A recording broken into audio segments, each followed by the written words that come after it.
The fire crackled, a lone sound in the deep stillness of their chambers. For 15 years, this room had been a sanctuary, the heart of a kingdom and the core of their world. Here, Vlad was not the centuries-old king, the formidable power whose name was a bulwark against their enemies. And she was not his queen, a symbol of grace and lineage. Here they were simply Sophia and Vlad, two souls bound by a love that had weathered decades, politics, and the slow, grinding passage of immortal time. She watched him from her seat by the hearth, the firelight catching the silver threads in his dark hair, carving lines of profound kindness around his eyes.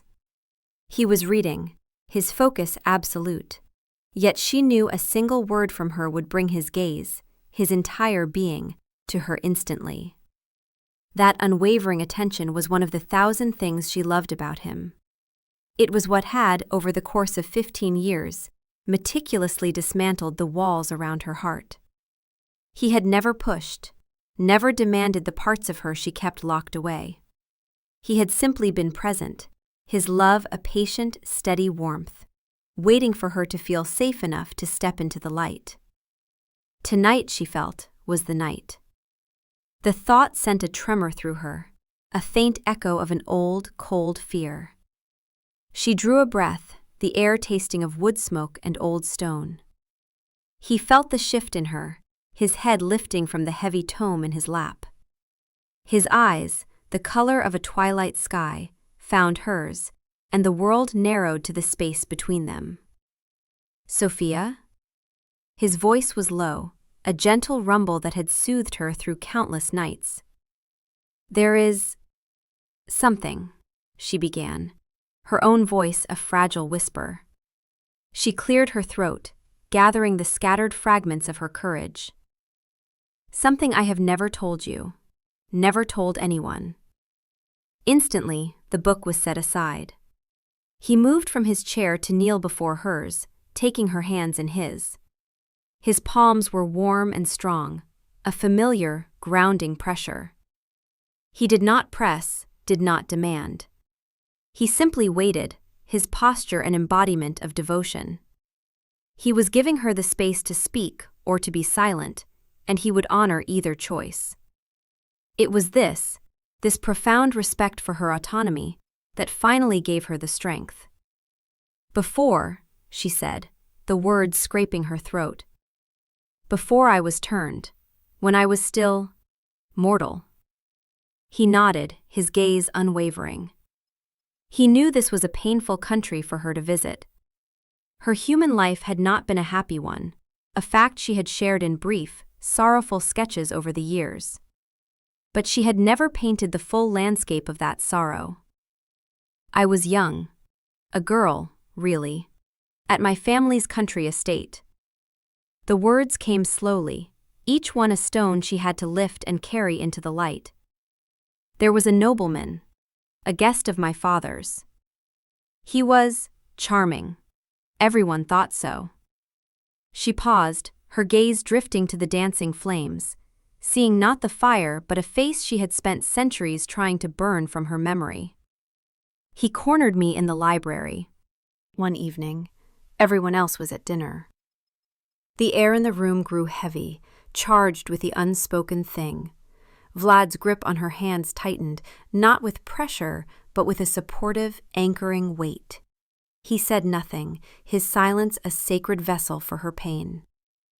"He did not care that I refused," she whispered, the shame of it, the remembered helplessness, still a bitter taste in her mouth even after all this time. He took what he wanted, and when he was done, he told me I should be grateful for the attention of a man of his station." A low growl vibrated in Vlad's chest, a primal, ancient sound of fury.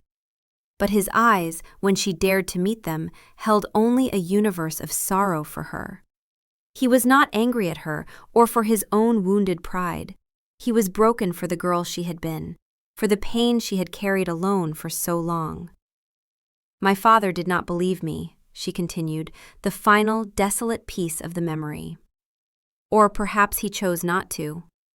The man was an important political ally. I was told to forget it, that I had imagined it or encouraged it, that I had brought shame on our house by speaking of it. The silence that followed was immense.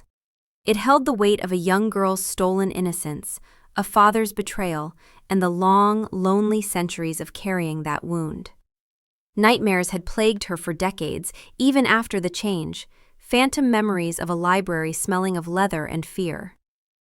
Vlad slowly lifted her hands and pressed his lips to her knuckles, a gesture of such reverence it brought tears to her eyes. "Sophia," he breathed against her skin. "Thank you." She looked at him, confused. "For what?" "For trusting me," he said, his voice thick with emotion. He finally looked up, and the depth of his love for her was a staggering thing to behold. "For allowing me to carry this with you. I am so sorry, my love. So sorry you endured that. So sorry you were alone in it." He cupped her face, his thumbs gently brushing away the tears she hadn't realized were falling. "This is your story, Sophia, your pain. It is sacred. I will hold it with the utmost care. Only you decide who knows, only you." The promise settled into the deepest part of her. It was an oath, a vow made in the sanctuary of their love. And as he held her, rocking her gently while she finally let the ancient grief wash through her, she felt a profound sense of peace settle over her. The final wall had crumbled. The last secret was shared. She was wholly known, wholly loved, and completely, utterly safe. The weight she had carried for more than 200 years finally lifted, entrusted to the one person in the world she knew would guard it with his life. The nightmares, she thought with a surge of impossible hope, might finally cease. She was safe. The story was safe with him. 3 months passed, a season of quiet healing and deepening intimacy. The nightmares did, in fact, recede, their sharp edges blunted by the balm of shared knowledge. Sophia felt lighter, as if a splinter, lodged deep in her soul for centuries, had finally been removed. The love between her and Vlad, already a formidable thing, deepened into something more profound, more complete. She moved through her days with a newfound ease, the shadows of the past no longer clinging so tightly to her heels. The trust between them was absolute, a flawless, perfect thing. It was a crisp autumn afternoon when she went looking for him. The council had been in session for hours, debating the new slate of laws proposed for the protection of women and children within the kingdom, a cause dear to her own heart. She had drafted several of the key provisions herself. Knowing Vlad would be weary from the endless arguments of the old guard lords, she had a tray prepared with a decanter of his preferred vintage and 2 glasses, intending to steal him away for a quiet moment. As she approached the great oak doors of the council chamber, she heard his voice, resonant and powerful, carrying through the heavy wood. A familiar warmth spread through her chest. He was a good king, a just king. He fought for what was right, even when it was unpopular. "And you say these protections are unnecessary," Vlad's voice rang out, sharp with impatience. "You claim the testimony we have heard is from women of low standing, that their experiences are not representative of the noble houses." Sophia paused just outside the door, which was slightly ajar. She smiled to herself, proud of his passion. He would win them over, he always did. "You speak of hypotheticals, of situations you cannot imagine," he continued, his tone shifting, becoming more personal, more weighty. "You believe this kind of cruelty does not touch our world, that it is a problem for mortals and the lesser born. You are wrong." A hush fell over the council. Sophia leaned closer, intrigued by his change in strategy. "I tell you now, this darkness can touch anyone. It is a poison that seeps into all levels of society. And we have a duty to protect all of our citizens, not just those whose voices are already powerful." He paused, and in that silence, Sophia felt a strange, prickling sense of unease. The air grew tense. "To make you understand that this is not some distant problem, I will share something with you.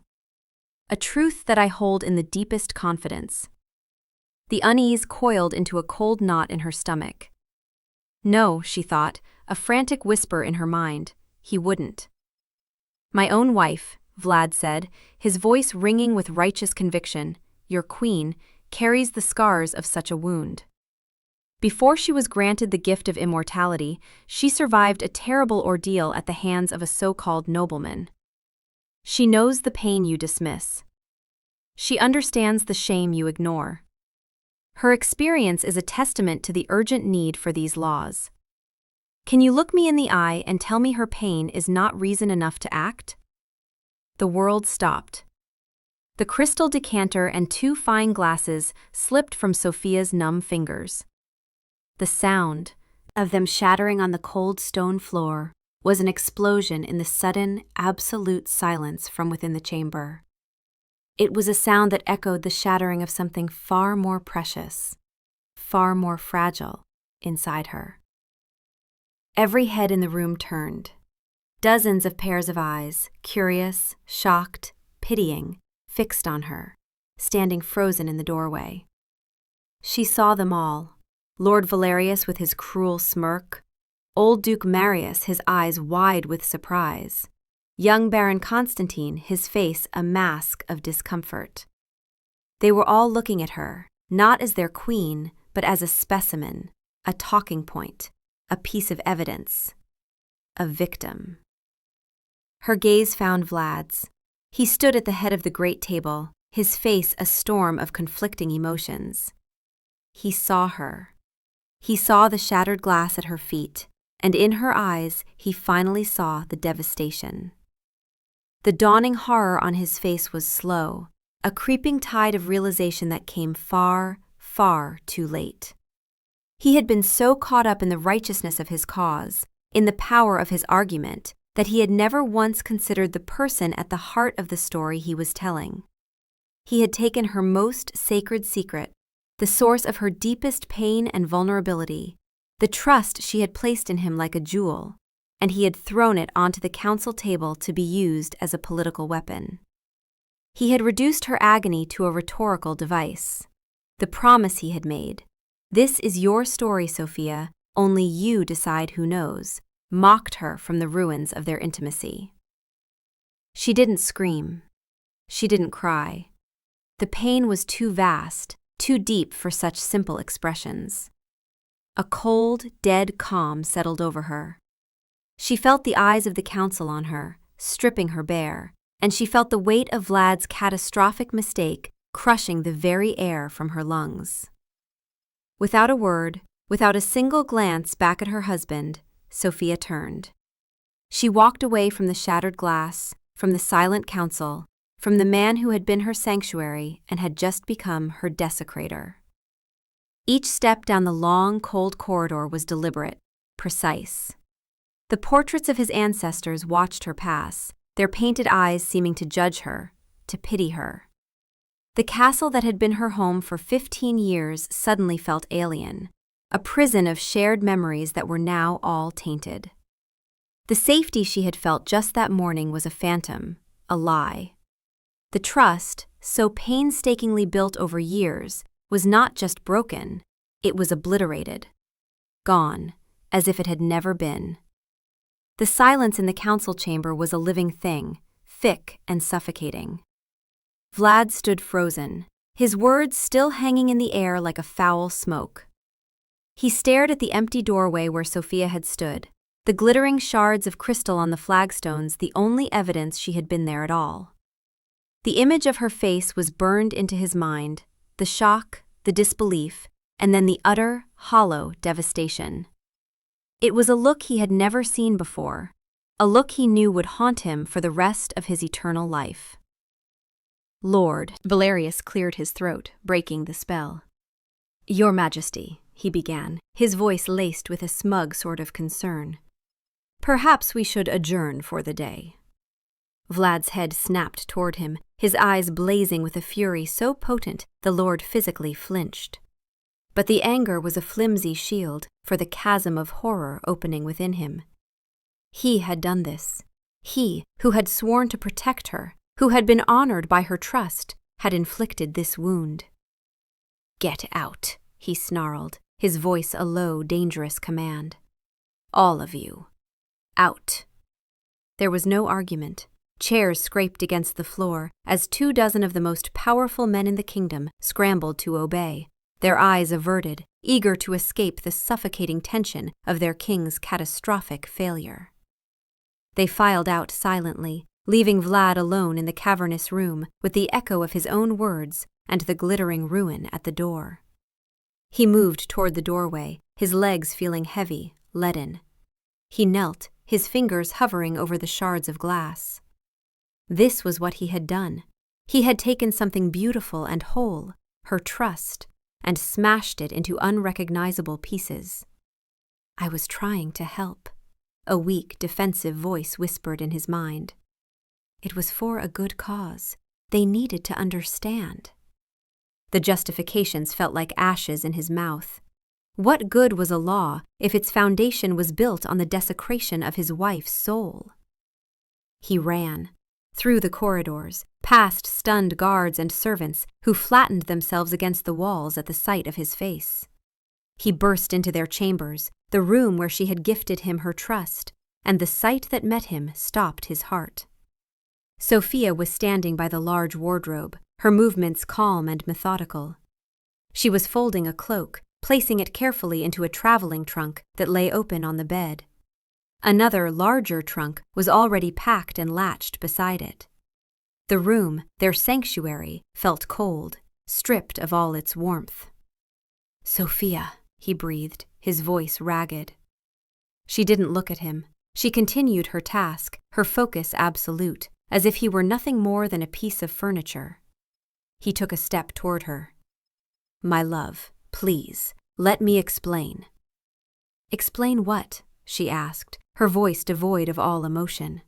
It was a flat, dead thing. "Explain how you decided my pain was a useful tool for your political agenda? Explain the precise moment you concluded my deepest wound was your story to tell?" "No, it wasn't like that," he insisted, desperation clawing at him. "I was trying to make them see, to make them understand the importance of the law. I wanted to give your experience meaning." She finally stopped, the cloak clutched in her hands. She turned her head slowly, and her eyes were the eyes of a stranger. They were cold, empty things, looking right through him. "Meaning?" she repeated, the word a drop of poison on her tongue. "My pain already had meaning, Vlad. It meant that I was hurt. It meant that I was betrayed by my own family. It meant that I carried a fear and a shame for centuries. Its meaning was mine. You did not have the right to assign it a new one. You did not have the right to use it." "I know, I was wrong, terribly wrong," he pleaded, moving closer. He reached for her, his hand outstretched. "Sophia, please. I am so sorry." She recoiled as if his touch would burn her, a sharp, flinching movement that sent a lance of pain through his chest. "Do not touch me," she whispered. He froze, his hand dropping to his side. The space between them crackled with her revulsion. "Your sorrow is for you, Vlad," she said, turning back to her packing. She placed the cloak in the trunk and closed the lid with a soft, final click. "You are sorry because I am leaving. You are sorry because you have been caught. You are not yet sorry for the act itself. You still believe your intentions were noble." "My intentions were noble," he burst out, the defensive words escaping before he could stop them. "I love you. I was fighting for you, for all women." "You were not fighting for me," she corrected, her voice still unnervingly calm. "You were fighting with me, with my trauma. You took the most vulnerable part of me and held it up for public inspection without my consent. That is not love, Vlad. That is betrayal. A different kind, perhaps, than the one in the library, but a betrayal nonetheless. The one person I thought was safe became the one who exposed me to the world." The comparison struck him like a physical blow. He staggered back, the breath knocked from his lungs. betrayal. She had used that word. She was comparing his act, his well-intentioned, loving act, to the brutal crime of a monster. The injustice of it rose in his throat, but one look at her face, her still, pale, shattered face, killed the protest before it could be born. It didn't matter what he intended. It only mattered what he had done. And what he had done had made her feel the same brand of helplessness, of exposure, of being used as an object for someone else's purpose. She picked up her traveling gloves from the bedside table. Her movements were graceful, unhurried, each one a separate, deliberate step away from him, from the life they had built. "Where will you go?" he asked, his voice hollow. "Home," she said simply. "To my family's estate. I need to be somewhere I feel safe." The unspoken words hung between them, "and I am not safe with you." He could not argue. He could not stop her. He had forfeited that right. He could only stand there, a king in his own castle, utterly powerless, and watch as his queen, his love, the center of his universe, walked out of their room, out of his life, without a single backward glance. He was left alone in the ruins, the silence of the chamber a crushing monument to his monumental, unforgivable failure. He had not just broken a promise, he had broken them. The journey to her ancestral home was a blur of gray landscapes and muted colors, a perfect reflection of the desolate state of her soul. The familiar forests and hills of her girlhood, places that had once offered solace, now seemed alien and unwelcoming. Every tree, every stone, felt like a silent witness to her humiliation. She traveled in the royal carriage, the crest on the door a mockery of the protection and status it was supposed to afford. What good was a crown when the king who wore it could not be trusted with her heart? Her brother, Lucian, met her at the gates of the estate. He was older, more stoic, his face a mask of carefully controlled concern. He had received her terse message announcing her arrival and had asked no questions. He simply opened the carriage door, offered her his hand, and led her into the quiet stone halls of their childhood home. The servants were discreet, their gazes averted. The entire household seemed to hold its breath around her, sensing the magnitude of the rift that had sent their queen fleeing back to her family without her king. Lucian showed her to her old rooms, the ones she had occupied as a girl. They were just as she remembered, preserved with loving care, but the sight of them brought no comfort. The library was just down the hall. She closed the door and leaned against it, the solid wood a poor substitute for the sense of security she had lost. She felt exposed, flayed open. The memory of the council chamber was a relentless, repeating horror in her mind. The shocked faces, the pitying stares, Vlad's voice echoing, turning her private agony into public spectacle. He had meant well. A part of her, the logical, rational part that had loved him for 15 years, knew that. He had not acted out of malice. He had acted out of a misguided, arrogant conviction that his noble ends justified his means. He had seen her trauma not as a sacred living part of her, but as an inert tool he had the right to wield. He thought his love gave him ownership of her story. That was the core of the betrayal. It wasn't just that he had told a secret. It was that he had fundamentally misunderstood the nature of that secret. It was not a piece of information.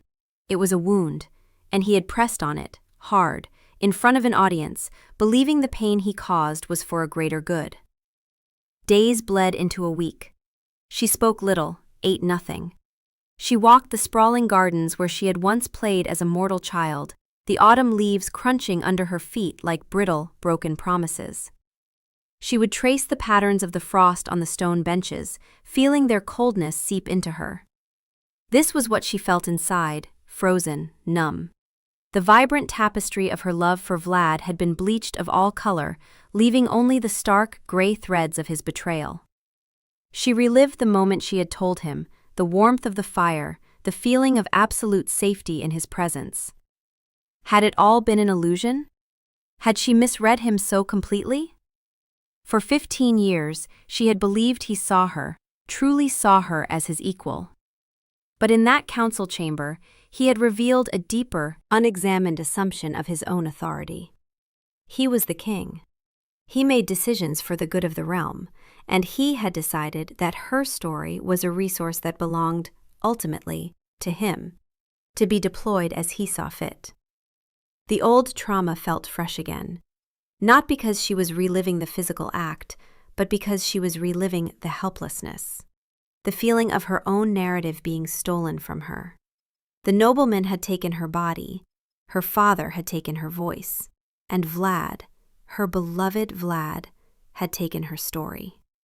Each was a theft, a form of betrayal, leaving her feeling powerless and erased. The first of his letters arrived at the end of the week. Lucian brought it to her on a silver tray, his face impassive. She took it, her fingers trembling slightly, and waited until he had gone to break the royal seal. "My dearest Sophia," it began.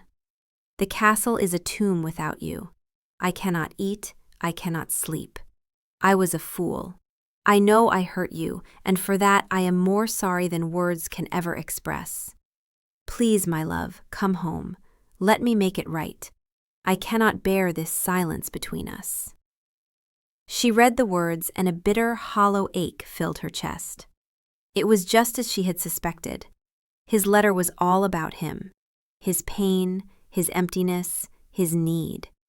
He was sorry he had hurt her, but only because her hurt was causing him discomfort.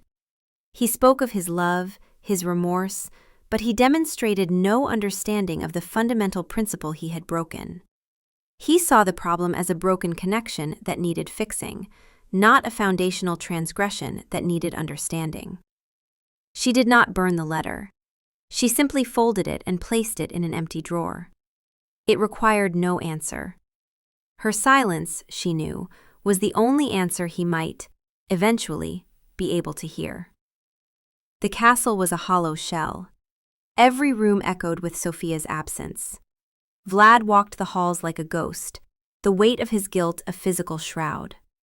The servants avoided his gaze, the guards seemed to stand straighter, more formally in his presence. He had not only broken his marriage, he had destabilized the emotional core of the court. The king and queen were meant to be the unshakable center, and he had shattered it with a few arrogant, thoughtless sentences. He had sent the first letter in a fever of desperation, driven by the selfish, gnawing ache of her absence. He had poured his own misery onto the page, hoping the sheer force of his regret would move her. When a week passed with no reply, the desperation curdled into a cold dread. He had thought, perhaps, she needed time to calm down, that her anger would cool, and she would remember their 15 years of love. He had underestimated the depth of the wound. He sent a second letter, and a third. They were variations on the same theme. "I love you. I miss you. I am sorry I caused you pain. Please forgive me." He was begging for absolution, for a return to the comfort of their life together. He was focused on the cure without ever diagnosing the disease. The silence from her estate was his only, damning reply. After 2 weeks of this agonizing quiet, he could bear it no longer. He would go to her. He would stand before her, plead his case in person. He would make her see the love that had motivated his terrible mistake.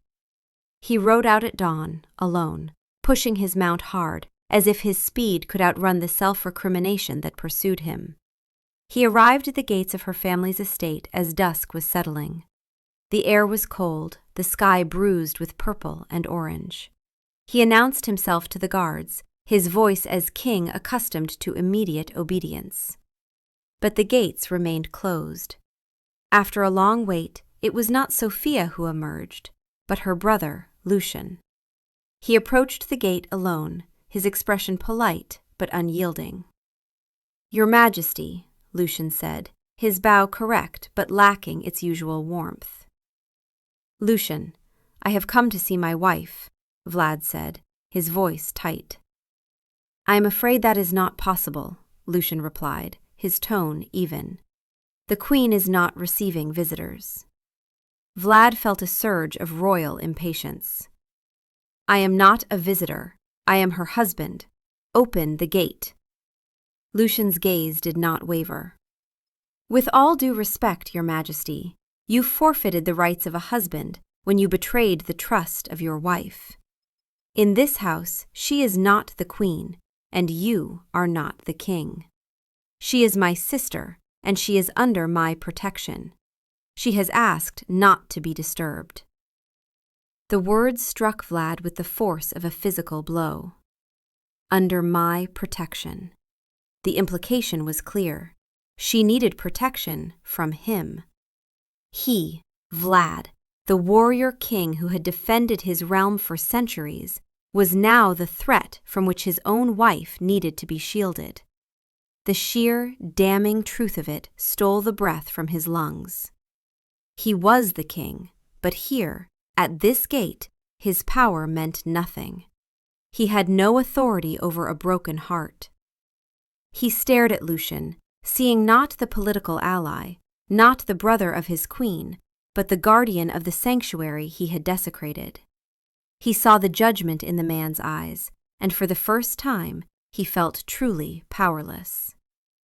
Defeated, he turned his horse and rode away, the closed gate a symbol of the impenetrable wall he had built between himself and Sophia. The long ride back to his empty castle was a journey into a new kind of despair. It was not the despair of loneliness, but the despair of incomprehension. He had failed. His apologies, his pleas, his very presence, all were rejected.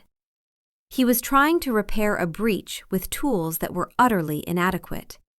It was like trying to mend a delicate tapestry with a blacksmith's hammer.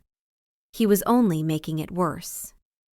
Back in his study, surrounded by maps of his kingdom and treaties that had secured peace for generations, he felt like the greatest fool in existence. He could command armies, negotiate with ancient powers, and bend the will of proud lords, but he did not know how to mend the trust he had shattered. He realized with a sickening lurch that he had been approaching this as a king. He had been trying to manage the situation, to restore order, to get back what he had lost. He had not been approaching it as the man who had made a sacred vow and then broken it. He pushed aside the state papers and pulled a heavy volume from the shelves, a book of philosophy, of ethics. He began to read, not for pleasure or for statecraft, but with a desperate, humbling hunger. He needed to understand not just what he had done, but why it was so profoundly wrong. He needed to learn the language of her wound, a language his love and his power had, until now, made him deaf to.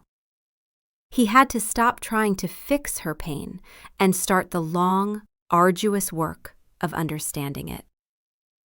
A month passed. The first snows of winter began to dust the castle ramparts. Vlad spent his days in a state of grim discipline.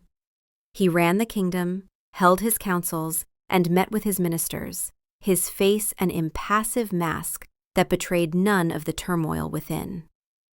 But his nights were spent in a self-imposed exile in the royal library, surrounded by books and his own burgeoning shame. He stopped sending his pleading, self-centered letters to Sophia. The silence between them was no longer an agonizing void he had to fill, but a space for reflection, a space he had to respect. He had filled the air with his own voice for too long. It was time to listen to her silence. He replayed the moment she had told him her secret, over and over in his mind. He forced himself to see it not from his perspective, the honored husband, the trusted confidant, but from hers. He saw the courage it had taken, the monumental act of faith. She had handed him the most fragile, wounded part of her soul, a piece of herself she had hidden from the world for centuries. She had trusted him to be its keeper. And what had he done? He had seen it not as a part of her, but as a thing, an object, a powerful, useful story. He had weighed her privacy against the public good, and had found her privacy wanting. In his arrogance, he had believed he had the right to make that calculation on her behalf. He had treated her lived experience as a state resource. He remembered his own words, spoken with such heartfelt sincerity in the firelight of their chamber. "This is your story, Sophia. Only you decide who knows." He had said the words. He had believed them, in a shallow, intellectual way. But he had not understood them. He had not absorbed their fundamental truth. A story of trauma is not an anecdote. It is a piece of a person's being. To tell it without consent is not a breach of etiquette. It is an act of spiritual theft. The realization settled in him, cold and heavy as a block of granite. His crime was not that he had hurt her feelings. His crime was that he had broken her autonomy. He had asserted ownership over a part of her that was not his to claim. His next letter to her was different. He wrote it slowly, carefully, each word weighed and measured. He did not ask for forgiveness. He did not speak of his own loneliness. He did not ask her to come home.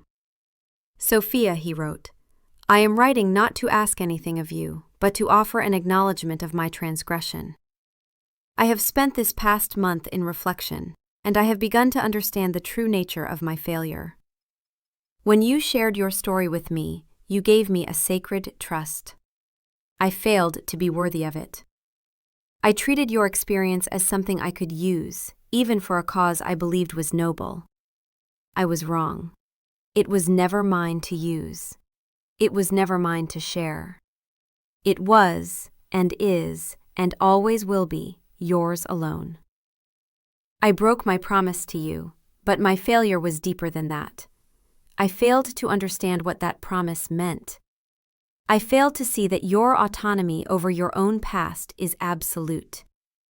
My desire to help was an expression of my own arrogance. I believed I knew best. I did not. Only you know best for you. I understand now that consent is not just for the body. It is for the soul, for the story that makes the soul what it is. I broke that consent. The word is not too strong. It is the only word that fits. I do not expect a reply. I do not expect your forgiveness. You owe me nothing. I am sending this only so that you know I am beginning, finally, to learn the lesson you have been forced to teach me." He signed it simply, Vlad, sealed it, and sent it with a royal messenger. He felt no hope of a positive response.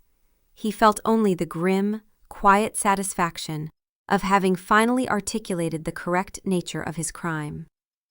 It was not a plea. It was a confession. And with it, he released her. He released her from any obligation to soothe his guilt. Her healing was her own, and he had no right to be a part of it unless, by some miracle, she chose to invite him in. He had to become a man who deserved that invitation, whether it ever came or not. Sophia sat in the winter garden, a heavy fur cloak wrapped around her shoulders. The air was bitingly cold, the sky a sheet of white. A single, perfect snowflake landed on the dark leather of her glove, lingered for a moment, and vanished. The new letters from Vlad had been arriving once a week for the past month. She had left the first few unopened for days, the sight of his seal a fresh pang in the dull ache of her heart. The earlier letters had been so painful to read, so full of his own needs, that she had dreaded more of the same. But when she had finally opened them, the tone was startlingly different. The pleading was gone. The self-pity had vanished. In their place was a quiet, sober accounting of his own failure. He used words she never expected from him, words he had clearly fought to understand. Autonomy, consent, broken trust. He wrote not of how her absence hurt him, but of how his actions had hurt her. He was dissecting the wrongness of his choice, not the unhappiness of its consequences. She read each letter, her wariness slowly giving way to a fragile, tentative curiosity. It was one thing to apologize for causing pain. It was another, far more profound, thing to acknowledge that the act itself was inherently wrong, regardless of the pain it caused. He was beginning to understand that. He was beginning to separate his intention from his impact. She was still wounded.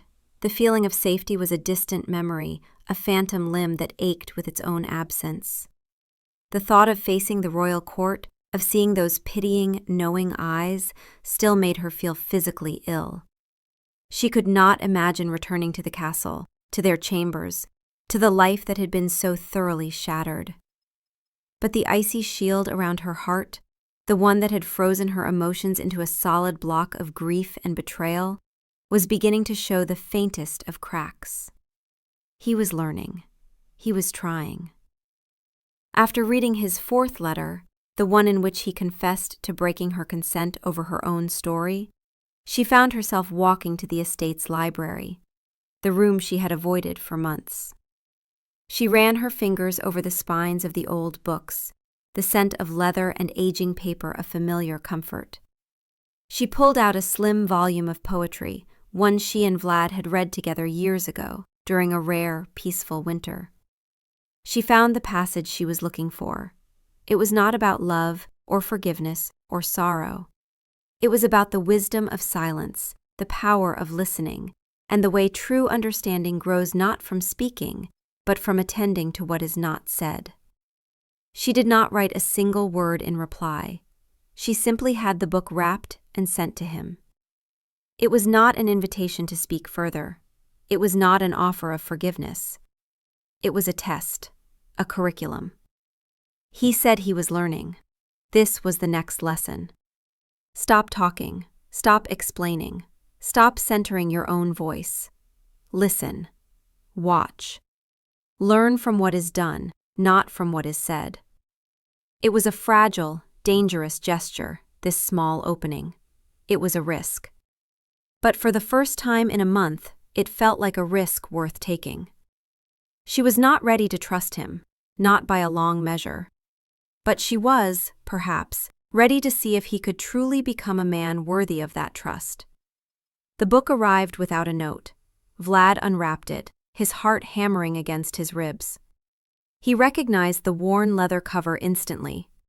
It was a volume of Alaran poetry, a favorite of Sophia's they had discovered together. He opened it and saw a single, delicate marker pointing to a passage. "The wise man does not fill the silence with his own voice," he read. "He sits within it and allows the world to speak its truth.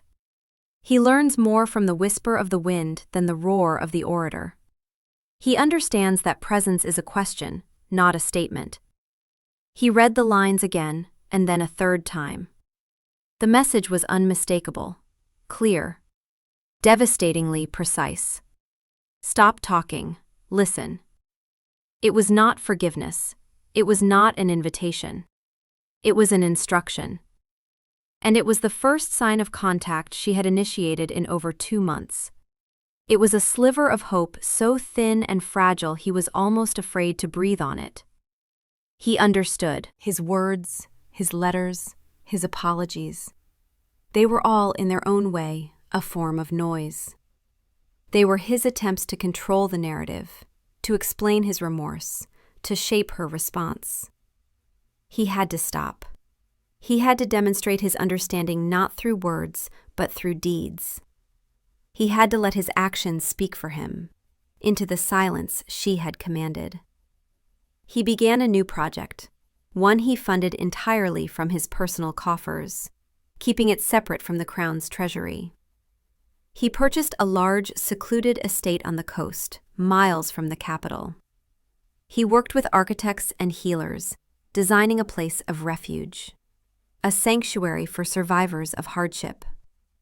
It would be a place for healing, for quiet contemplation, for shared community, run by women who understood the specific needs of its residents. And he instituted one absolute, unbreakable rule, carved into the stone above the entryway. What is shared within these walls remains within these walls. Your story is your own.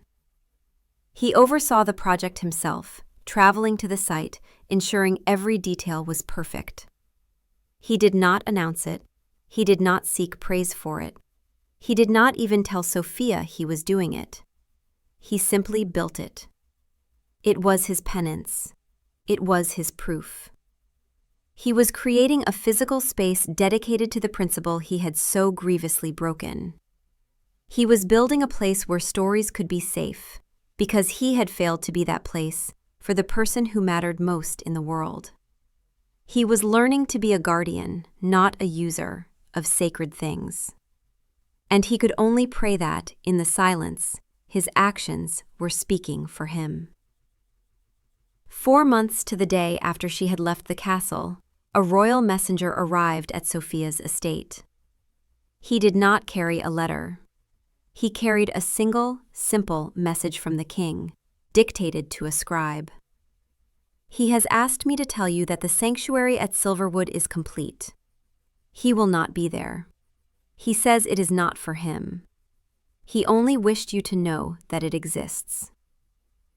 Sophia had, of course, heard the rumors. Whispers of the project on the coast, the sanctuary built with his own fortune, the strange, absolute rule of privacy at its core. She had listened to these reports with a guarded heart. They were actions. They were proof. They were the silent answer she had demanded with her book of poetry. For months, he had respected her silence.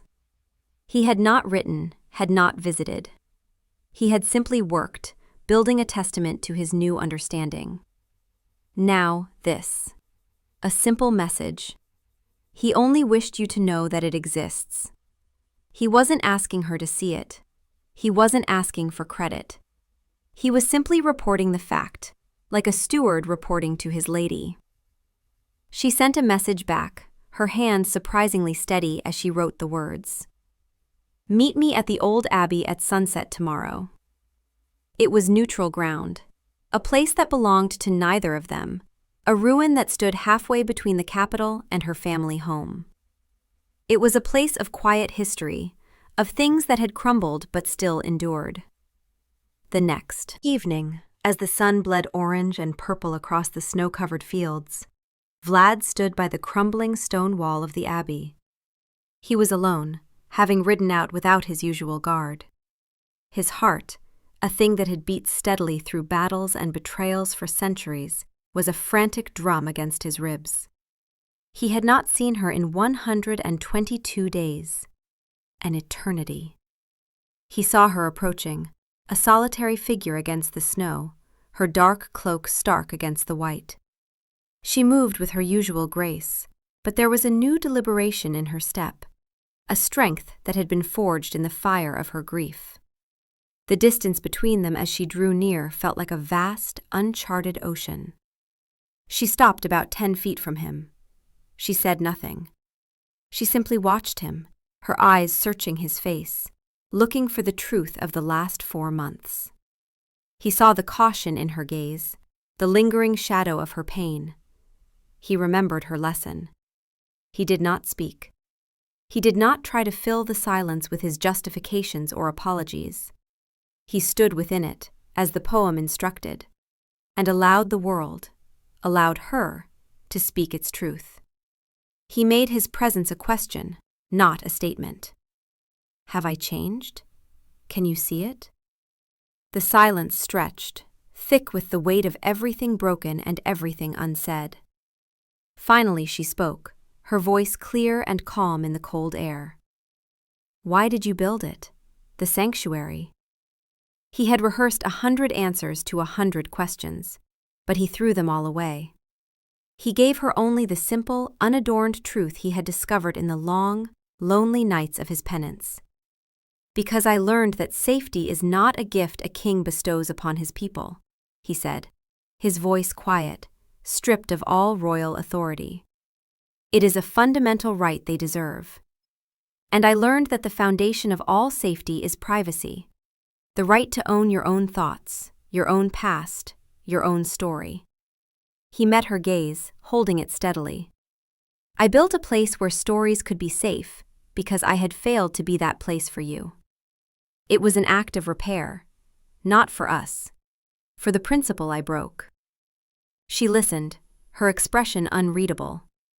She took a small, deliberate step closer, narrowing the chasm between them by a fraction. Her eyes never left his. The final test. If I had never sent the book, she asked, her voice soft but unwavering. If I had remained silent forever, if I had never come back, would you have understood? This was the heart of it all. Was his transformation contingent on her forgiveness? Was it a performance designed to win her back? Or was it a fundamental change in his very soul? He did not have to search for the answer. It was the bedrock of his new existence. Yes, he said, without hesitation. I would have had to. My understanding could not be conditional on your forgiveness. The wrong was absolute, whether you forgave me or not. I had to learn why it was wrong for my own sake. To become a man who could be trusted. To become a man who would never, ever make that mistake again, with you or with anyone. The change had to be for me, for the man I want to be. It could not be for you, or it would not be real. This was the truth she had been waiting to hear. It was the core of everything. He understood that the wrongness was inherent in the act itself, not just in its painful consequences. He understood that his growth could not be a transaction in exchange for her pardon. It had to be a true, deep, and unconditional evolution. A single tear escaped her eye, tracing a glistening path down her cold cheek. It was not a tear of sorrow, but of release. The crushing weight of 4 months of grief, anger, and desolate loneliness finally began to lift. The betrayal was still a part of their history, a deep scar on the landscape of their love. But a scar was something that could be lived with. A scar meant the wound was no longer open and festering. Healing could finally begin. It was not a magical absolution. It was not a return to the perfect, untested trust of before. That was gone forever. What they built now would have to be something different. Something stronger, forged in the fires of betrayal and accountability, tempered by the long, cold work of earned forgiveness. She took another step, closing the remaining distance between them. She did not throw herself into his arms. She did not offer him easy comfort. Instead, she slowly, tentatively, raised her hand, palm up, into the space between their bodies. It was not a gesture of taking, but an offering. An invitation into a new, more conscious, more careful intimacy. His breath caught in his throat. He looked at her outstretched hand, a small, pale thing in the fading light, and understood the immense gift she was offering him. The chance to begin again. Slowly, his own hand rose to meet hers. His fingers, trembling almost imperceptibly, brushed against hers. The touch was feather-light, a question. She did not pull away. Her fingers curled gently, cautiously, around his. It was the first time they had touched in 4 months. The contact was electric, a current of fragile, terrifying, beautiful hope. They stood there as the last light of the sun vanished from the sky, leaving them in the gentle gloom of twilight. The silence between them was no longer a chasm of pain and misunderstanding. It was a quiet space of possibility, a shared breath in the cold winter air. The long road back to each other had just begun, but for the first time, it seemed possible they might walk it together. Forgiveness was not a word spoken in the dusk. It was a hand, finally, safely held.